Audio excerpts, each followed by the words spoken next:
without wudu, if you have hadath asghar, then if you have hadath akbar, then you cannot pray, obviously. You cannot make tawaf. This is because Rasulullah ﷺ said, tawaf is salah. Tawaf, when you are making tawaf, it's salah. So you cannot make tawaf without wudu, and of course you cannot make tawaf while you are in a state of janaba. In hadith of Aisha radiallahu anha, when she went with the Prophet to do Hajj, and she was crying, and he said, I guess you are menstruating. And she said, yes. And he said, sallallahu alaihi wasallam, do everything the Hujjaj are doing except tawaf. You have to delay tawaf until the bleeding stops, and then you take shower and then come and make tawaf. Some ulama from this hadith concluded that staying in the masjid for women while they are menstruating is okay, because the Prophet did not prohibit her from entering the masjid. He said, do everything people are doing except tawaf. So what's exclusively prohibited for women at that time is tawaf. What he sallallahu, if it was haram for her to stay in the masjid or to enter the masjid, he would have told her that you can do everything except entering the masjid and making tawaf. But since he said you can do everything people are doing except tawaf, people are doing, this means that the rituals of Hajj, but you cannot make tawaf. All right, so praying, tawaf, touching or carrying Al-Quran. This refers to the book that we call Mus'haf, that's hanging there. Book of tafsir or book of fiqh, it has ayat of Al-Quran, right? But we don't call this Mus'haf, right? That's not Quran. It's a book of fiqh that has some Quran in it. Or book of tafsir that has Quran in it. But this refers to the book that has nothing but the Quran in it, right? And there is ijma' between the scholars on this. So when a person is junub, or when a woman is junub, or during her monthly period or nifas, then they cannot touch or carry Al-Quran with them out of respect to Al-Quran. As we mentioned last time or the time before, that the majority of the fuqaha said that you cannot touch the Quran unless you have wudu. So if you don't have wudu, it's haram to touch the Quran. We mentioned the other opinions also of Abdullah ibn Abbas and Ibn Hazm and many other scholars who said no, you can carry and touch the Quran without wudu. But here there is ijma' that a woman or a man who are junub, they cannot touch the Quran, and women during their monthly periods and nifas, they cannot touch Al-Quran. Can they carry an iPhone or a smartphone or any tablet that has Quran in it? Yes, of course, because again, that's not Mus'haf, that's tablet. You have plenty of apps. She can carry these apps or these devices, and can they read Quran? So touching Quran, carrying the Mus'haf, no. So can they read? The majority of the scholars are with the opinion that they cannot read Al-Quran. And the majority of the scholars say that no, you cannot read Quran while you are in janaba. How about women? Janaba is something that can be removed simply by taking a shower. But women, during the monthly period, that stays for 5 or 7 or even sometimes longer, can they stay for this long period? They cannot stop it. They cannot, if you are junub, just take shower, you're good. All right? And you pray already 5 times. So you have to take shower to pray. So it's easy, or it's much easier for men and women, and instead of janaba, just take shower and then they can read Quran. And we usually do not delay. We can delay shower. I mean, you don't have to do it immediately. You can delay it. If you wake up if you sleep after Fajr and then you found the janaba, then you can stay until Dhuhr. Right? You don't have to. It's preferred to remove the janaba, but sometimes people get junub at night and then they sleep and then you wake up for Fajr and take shower. There's nothing wrong with that. But for menstruating women, can they stay 5, 6, 7, even 10 days without reading Quran? The ulama said no, she can read Quran, but she cannot touch the Mus'haf. So she can read from her memory, she can read or touch the Quran with a pencil or ruler or anything else, but touching the Quran is not. Can they wear gloves and touch the Quran? Yes. Yes, they can touch the Quran, but not directly. Can they read from an app? Yes, they can. Can they read from their memory? Yes, they can read. How about the junub? Again, Ibn Hazm, rahimahullah, one of the great Muslim jurists and philosopher also. He was a philosopher and theologian and linguist and faqih and legal theorist or usuli. And their madhab, which is used to be very famous madhab, and still famous among the students of knowledge, called madhab al-Zahiri. Al-madhab al-Zahiri. Zahiri means external, or they go with the literal meaning of the Quran and the Sunnah of the Prophet ﷺ. So to him, everything is permissible unless it is proven otherwise. So everything is okay unless the Quran says don't do this, or the hadith, authentic hadith says don't do that, right? So to him, he argued that is the hadith that prohibit a Muslim to read Quran while instead of janaba is not that authentic, and therefore, yes, you can read Quran while you are instead of janaba. But again, the mass majority of the fuqaha said no, janaba, no. And they referred to the hadith of Ali ibn Abi Talib radiyallahu anhu, who said that I saw the Prophet ﷺ perform wudu and recited some of the Quran, after which he said, there is for the one who is not in a ritual impure state, okay? Or junub, yani. If one is junub, he may not do so, not even one verse, right? But again, this hadith, some ulama consider this hadith to be da'if, and therefore they said you can read Quran while instead of janab. I found that the adilla, or the evidence that that suggests that a Muslim woman during the monthly period that she's allowed to read Quran is not, she's allowed to read Quran to be strong, because our entering the masjid, actually coming to the masjid and reading Quran, everything is halal unless it's proven haram. So there's no authentic ahadith that say that women cannot read Al-Quran while they stay. And think about it, for those who, especially those who are students of knowledge or those who are hafiz al-Quran. So a man can review Quran and a woman cannot. Of course, she will forget it, right? But for a man who's junub, then just take a shower and then you're allowed to do everything.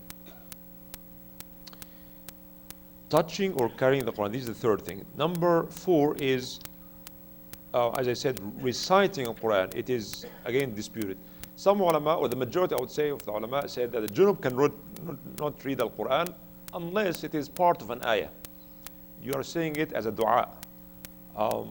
Like when you say Bismillah ar-Rahman ar-Rahim before you do anything. Bismillah ar-Rahman ar-Rahim is an ayah of the Quran, right? It's part of the Quran. Surah Al-Fatiha and Surah Al-Naml. إنه من سليمان وإنه بسم الله الرحمن الرحيم. When you say Subhanallah, it's part of the Quran. When you say Alhamdulillah, La ilaha illallah, Allahu Akbar. But they said if it's something that you're saying for as a dua, then that's okay. Like when you're riding your car, for example, and you say Subhanalladhi sakharna hadha wa ma kunna lahu muqrinin wa inna ila rabbina. This is part of an ayah. But you're not reciting Quran, you're mainly focusing on saying the dua, right? And so on. But reading an ayah for the sake of reading Quran, that's not permissible. But women can, during the um, um, nifas or hayd without touching the Quran. Now, staying in the masjid. Can a junub person stay in the masjid or pass by the masjid? Similarly, a menstruating woman, can they stay in the masjid or pass by the masjid? The majority of the scholars said no. Both cannot stay in the masjid. What if someone was in i'tikaf, for example? Sleeping in i'tikaf in the morning, found out that he's junub, he has to take shower. Can he stay in the masjid? No. What should he do? He should leave immediately, right? Should leave immediately. Where should he go? If you go out of i'tikaf, what will happen to your i'tikaf? Nothing will happen to your i'tikaf. Your i'tikaf is perfectly fine. Go home, take shower, and come back. And think of it. This is what the Sahaba used to do. There's no nice showers here and hot water and shampoos and all these kind of things. So we have 5 stars i'tikafs here. But in the old days, they have i'tikaf in the masjid, but they have to go to their homes all the time, right? For what? To change, to take shower, whether this shower is obligatory or is nafl, yani Jum'ah, they want to take shower. We'll talk about mustahabbat. Then they go home and come back. That's why Allah subhanahu wa ta'ala said, while you're in a state of i'tikaf, don't touch your wives. Which means don't have sex with your wives. When I was young, I used to say, wow, how would someone in i'tikaf does so? I mean, I couldn't understand. How is that? Because i'tikaf, the way you see it, bunch of men staying in the masjid. Right, so, and they used to say, you know, if you just take one step out of here, your i'tikaf is over. Ya akhi tayyib, yani, the Sahaba used to go home all the time. But Allah said, when you go for a good reason, don't stay for so long. And this couldn't happen at night. When you go home, okay, don't come close from your wife because you are in a state of i'tikaf. Although you are in your home, you are going home, take shower and come back, right? Or someone can go home, stop by Meyer 24 opening, right? And go home, and then before take shower, then he watch the news, right? And then take shower and get out, and then he may have fun with his wife, and then come back. I'm instead of i'tikaf. That's why. What kind of i'tikaf is this? Even if you have to go home, you have to go home to do what's necessary and come back quickly, and don't waste your time doing others. So if a junub person may not enter the masjid unless, ulama talk about exceptions, necessity. And in the old days, think of it, the Prophet's Masjid ﷺ was built around so many homes. So these homes were just, the masjid was like one of many homes, right? But it's a masjid. So the doors of the Sahaba or these homes, there's no big distance between them. So people come from one point, from out of their homes to the masjid. So they get out of the masjid to their home. And in order to go the other side, imagine the house is here. So a person comes from the masjid and goes the other side, does not go around. That's why Allah said, وَلَا جُنُبًا إِلَّا عَابِرِي سَبِيلٍ حَتَّى تَتَصِلُوا. عَابِرِي سَبِيلٍ. عَابِرِ سَبِيلٍ, you just cross the masjid from one point to the other. So it was rukhsas. Look at this. We don't pay attention to this.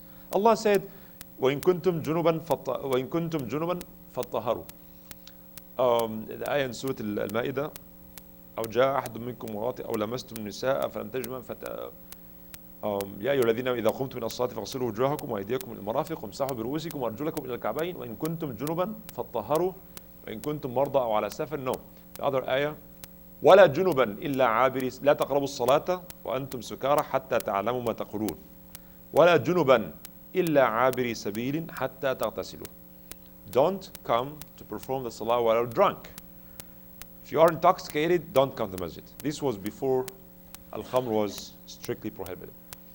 And if you are junub, don't come to the masjid unless you are just passing from one point to the other. But we are talking here about staying in the masjid. Don't come with the intention of staying. Come if you have to.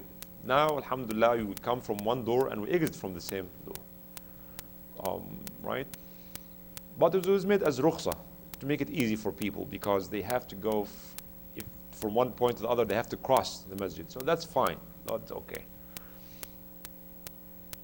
Does this apply to women while they are menstruating? Again, the majority of the ulama said no. A woman may not even pass by the masjid. And there's another good reason for them. For a junub, he himself is in a state of janaba, but this janaba is not going to or go to someone else or go to the place. But for the state of haid, this might drop, right? Some najasa on the ground. So this haid, they said it's even there's even a stronger reason for women not to pass by the masjid or to stay in the masjid, right? Because this can cause najasa to the masjid. Other ulama said no. Again, for a woman, the only hadith that says that woman cannot say is إني لا أجيز المسجد لحائض ولا لجنوب ولا حائض. Rasulullah said the hadith that I don't allow a junub or haid to stay in the masjid. And again, the ulama said this hadith is very weak. You cannot really take hukm from this hadith. And the hadith we mentioned before for Aisha radiallahu anha, that she can make everything the Hujjaj are doing except tawaf. Imam Ibn Hazm also added another evidence. A woman who was a slave and then she became free and she had nowhere to go. So she stayed in the masjid. The Prophet allowed her to stay in the masjid, and they built for her like a tent or a place where she stays in the masjid, right? And she stayed there for weeks. And Ibn Hazm said, here is a woman staying in the masjid, living actually in the masjid, and the Prophet did not say, you know what, if if this happens, then you have to get out. And since the Prophet allowed her to stay in the masjid knowing that the monthly period will come, or maybe she is menstruating, and the Prophet did not ask her or instructed her that she has to leave the masjid in the state of menstruation. And for this and other, and the fact that the other hadith that prohibited women from coming to the masjid are weak, many ulama, including Imam al-Albani. Imam al-Albani is a muhaddith, he's a scholar of hadith.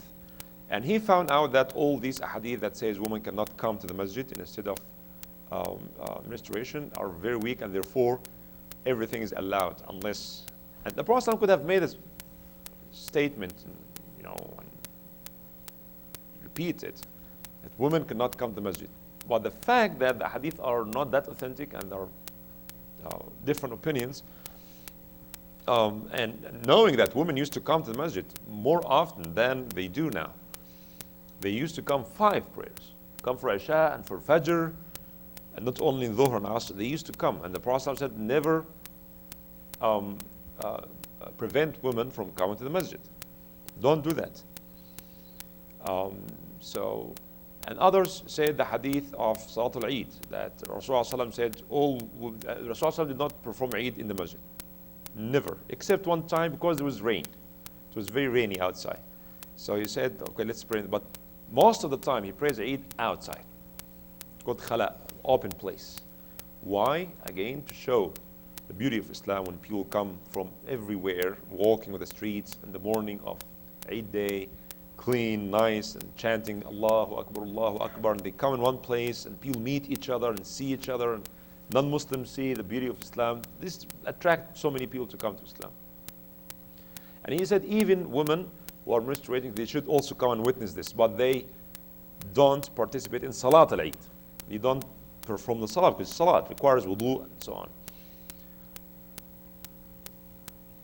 And some said this is a dalil that women cannot come to the masjid, because if the musalla of al-Eid, they cannot come to the musalla, then they cannot come to the masjid. Others said no, the word musalla here referred to the salah, the place where they pray.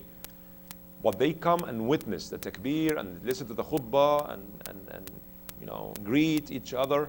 They don't have to pray. The only thing they cannot do is prayer, but they can come and attend. And in addition, the entire earth is made masjid for Muslims. Rasulullah said, وَجُعَلَتْ لِيَ الْأَرْضُ مَسْجِدًا. The entire, everywhere is masjid. You can pray anywhere, as long as it's clean. So the majority of the scholars, um, Imam Malik and Abu Hanifa and Shafi'i said no, a woman cannot come and stay in the masjid. They cannot even cross unless there is a reason for that. Some said with one condition. They come to the masjid with one condition, that they do what's called istithfar, which means that they make sure that nothing will drop from them. If they are sure that nothing will touch the ground or cause najasa to the place, then there's nothing wrong for them to come and stay, but they cannot pray. Right? So these are the things that a person instead of janaba cannot do. And I will stop here, inshallah. And next time we'll talk about how to make ghusl and what are the things that's preferable to make ghusl before.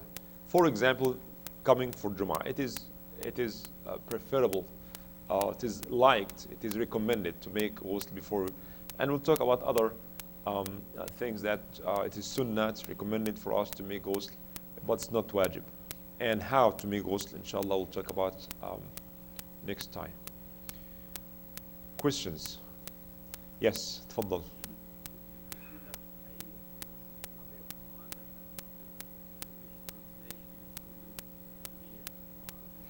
That's a good question. Have you heard the question? If you have Quran with translation, like many of the books here, so you have one page Quran, one page translation. Well, they said if the words that's not Quran are more than the Quran, then that's not Mus'haf. But if the Mus'haf or the Quran is by far greater, so some tafsir actually they put the tafsir as a footnote or on the side. So the whole page is Quran, and you have in the side tafsir of the difficult words or the words that we're not familiar with. So the majority of this is Quran, and what's written in the side is much less than the Quran. So we could say this Mus'haf.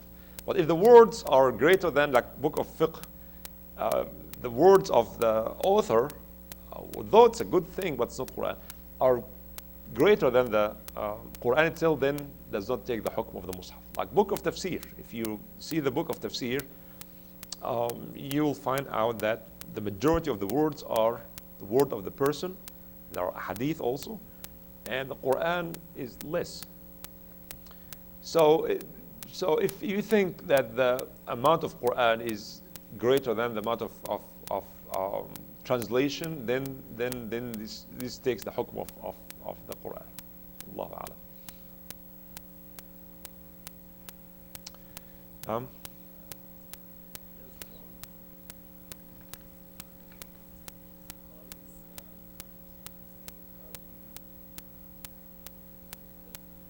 Death? Well, we know that washing the body of a dead person is a must. It is wajib. This is not to say necessarily that a person is in a state of janaba. All right? So because even if you are washing a dead person, according to the sunnah of the Prophet ﷺ, we should make wudu first. It's as if he's taking shower. And we'll talk about this when we talk about how to make ghusl. It is sunnah to make wudu first and then cover your entire body with water. And start with the right. The Rasulullah said, ابدأوا بميامنها ومواضع الوضوء ومواضع السجود فيها. So you make wudu or make wudu for this person, but of course you don't put water inside his nose or his mouth, just do like this. And start with the right and with the left and so on, and then cover the entire. It's exactly as if you are taking a bath yourself, right? So this is not to say that he's in a state of janaba, but he's leaving this world, going to Allah subhanahu wa ta'ala. It's as if you are going to stand before Allah subhanahu wa ta'ala. Then we should wash the body and take care of it. But would we call this janaba? I don't know. I've never seen anyone who called a person who died becomes junub. Again, the word janaba refers to the intercourse mainly, but it's used if someone saw a wet dream. It's used to give the approximate meaning of it. Naam.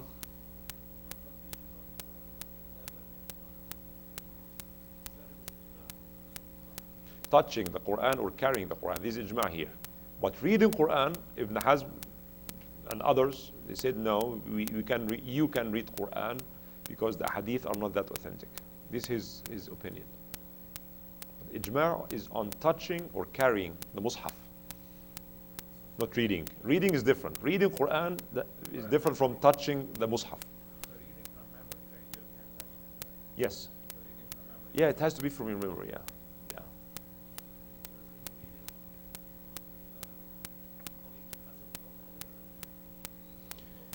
No, there are others, like Ibn Hazm, Ibn Hazm and others said that, a person may read Quran because the Muslim la yandrus, and their opinion is based on the fact that the hadith, Imam al-Shawkani said if this hadith is sahih, that's it, there's no khilaf. قال ولا آية واحدة. الرسول صلى الله عليه وسلم هذا لمن ليس بجنب ولا آية. I don't allow a person who's in janaba to read even one ayah. So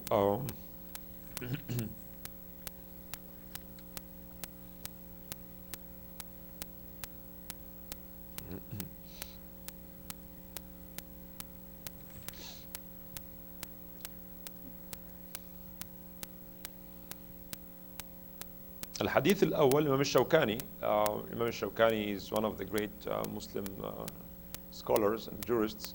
He quoted two ahadith of Ali ibn Abi Talib. The first one, أن الرسول صلى الله عليه وسلم كان لا يحجبه عن القرآن شيء إلا الجنابة وليس الجنابة. ليس هنا بمعنى إلا. Nothing would prevent the Prophet ﷺ from reading the Quran except janaba.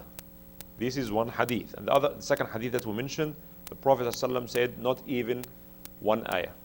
Imam Shawkani said if these two hadith are authentic, then that's it. But he said the first hadith, ليس فيه ما يدل على التحريم. There's nothing that says that it's haram to read Quran while in janaba. The Prophet ﷺ the Prophet did not read the Quran while he was in a state of janaba. Does this mean it's haram to read Quran in janaba? Not necessarily. Not necessarily. The Prophet didn't do it. This is because perhaps this is like a high level of taqwa and respect, but does not mean it's haram to read. Right? And for the second hadith, that is not also is not authentic, but Al-Bukhari, actually there's a madhab of Al-Bukhari, Imam Bukhari nafs. Imam Bukhari himself, Imam Bukhari and Tabari, wa Dawood wa Ibn Hazm, they said yes, you can read. Imam Bukhari himself said that. Imam Tabarani also. So because he could not find any authentic hadith that says it's haram to read Quran while in janab. Right? So the point here is that you'll always find disagreement when things are not extremely clear and decisive. It's called قطع الثبوت and قطع الدلالة. قطع الثبوت is certainly authentic and certainly decisive or definitive. So the meaning is the hadith, even if it's authentic, but the meaning is not definitive. It could mean this, or could mean that. The Prophet ﷺ did not read Al-Quran while he was in janab. So what does this mean? Rasulullah ﷺ sometimes he leaves things like, for example, what if someone washed himself in the bathroom with his right hand? Is it haram or makruh? And if it's makruh, there are two levels of makruh. This is called makrah tanzihiyya. Tanzihiyya, it's better not to use your hand that you use for eating, to use it to wash yourself in the bathroom. So it is inappropriate. It's not good, but it's not haram. You see? So that's why the hadith, even if it's authentic, Imam al-Shawkani said, does not mean even it's makruh. Even if the hadith is authentic. That nothing prevents the Prophet from reading Quran except janaba. Okay? What do you get from this hadith? That the habit of the Prophet ﷺ is not to read Quran while in janaba. Does this mean it's haram? Not necessarily. See, that's how ulama look at this and say, no, that does not mean even it's makruh. So how can you use it to mean it's haram?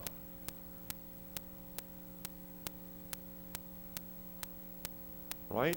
So the number of ulama who said it's okay to read Quran. But again, going back to practicality, I mean, if you are junub, just go and take shower. If you really want to read Quran, just go and take shower. If you can't find water, this is a different story. We'll talk about tayammum later on, right?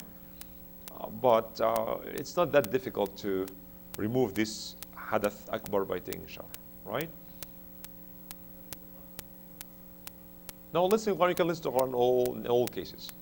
There's nothing makruh even from listening to Quran. You can listen to Quran at all cases. And dhikr. If you are instead of janaba, you can say subhanallah, you can say any dhikr. We're talking mainly about reading Quran. Touching Quran is haram, obviously, it is ijma'. Reading Quran is different opinions here. But listening to Quran definitely is nothing wrong. Yes? We talked about this. Okay, so let's take other questions. If no other question, we'll come back to you. No other questions? Okay. Yes?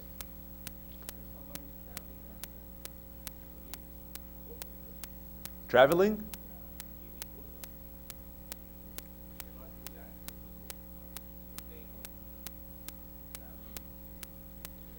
What, he became junub in the plane? Oh, okay. All right. No, just make tayammum. Because you cannot take shower. Yeah, make tayammum and pray. Just put your hand on the ground of the plane and wipe in your hand and your face. That's it. Yeah, when you arrive, inshallah, then you can make ghusl and wudu and everything. Yeah, do not miss the salah.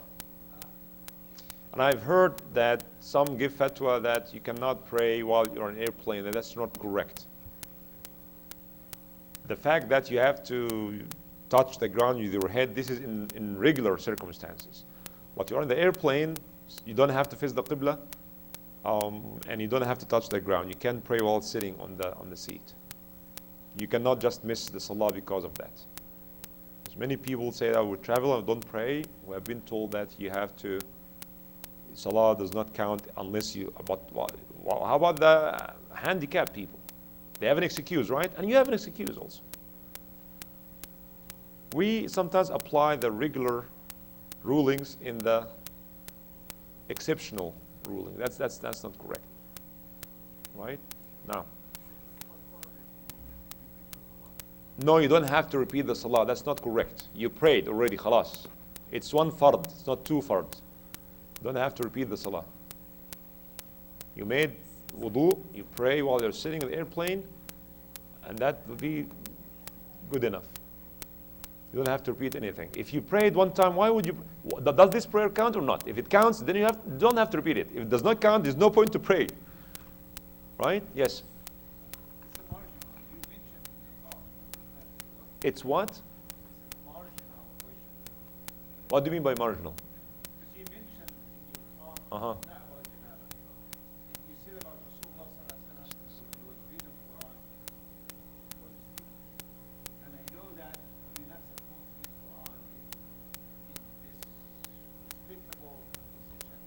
No, who said that?